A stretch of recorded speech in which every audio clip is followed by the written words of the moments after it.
એક રાજા હોય છે અને એમના રાજમાં તરવાલ સાફ કરતા હોય છે હાથમાં પકડી, અને સાફ કરતા કરતા એ તરવાલ છે ને હાથમાંથી છટકી અને નીચે પડી જાય છે એમના પગ ઉપર.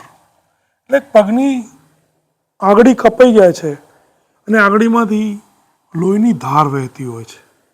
એટલે બાજુમાં મંત્રી ઊભા હોય છે. એટલે મંત્રી એમ કહે છે, ખૂબ સરસ થયું, ખૂબ સરસ થયું, ખૂબ સરસ થયું.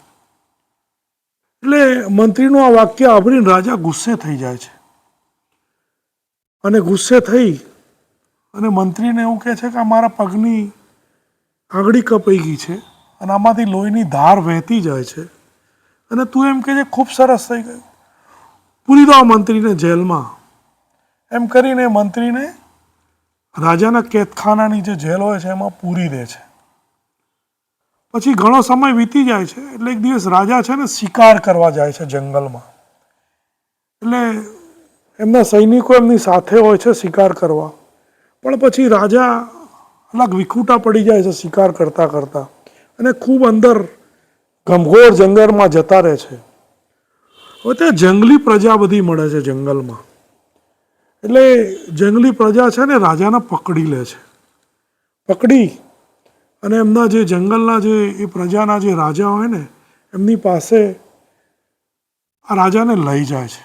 લઈ અને લોકો એમની દેવસ્થાન માતાજીની બલિ ચડાવવાની હોય છે, એમના દેવની. એટલે દેવની બલિ ચડાવવાની હોય છે. એટલે આ રાજાને બલિ ચડાવવા માટે લઈ જાય છે અને રાજાને બાંધી દે છે. એટલે એ બલિમાં એવું હોય કે જો કોઈ ખંડિત બલિ હોય તો એમના દેવને ચડે નહીં. એટલે પછી રાજાના આખા શરીરમાં એ લોકો ચેક કરે છે અને તપાસે છે. તપાસતા તપાસતા છે ને એમના પગની આંગળી કપાઈ ગયેલી હોય છે. એટલે પછી એમના જે રાજા હોય છે જંગલના એમને કહે છે કે આ બલિ તો ખંડિત છે, આ બલિ ચડશે નહીં. એમ કરીને રાજાને છોડી મૂકે છે. છોડી મૂકે છે એટલે રાજા પછી ઘોડા ઉપર બેસીને પાછા આવે છે અને આવતા આવતા વિચાર કરે છે, ઓહો જે પેલા મારા મંત્રી હતા એ તો એમ કહેતા હતા કે ખૂબ સરસ થયું, ખૂબ સરસ થયું, એટલે અમારી આંગળી કપાઈ ગઈ, ખરેખર ખૂબ સરસ થયું. જો આંગળી ના કપાઈ ગઈ હોત તો મારે અત્યારે આ લોકો મારી બલિ ચડાવી દોત અને મને મારી નાખોત. એટલે દોડતા દોડતા દોડતા દોડતા છે ને ઘોડા ઉપર ચડી અને બેસી અને એમના રાજમાં જાય છે અને સીધા રાજમાં જઈ અને પેલા મંત્રીની કેદખાનામાંથી બહાર લાવે છે.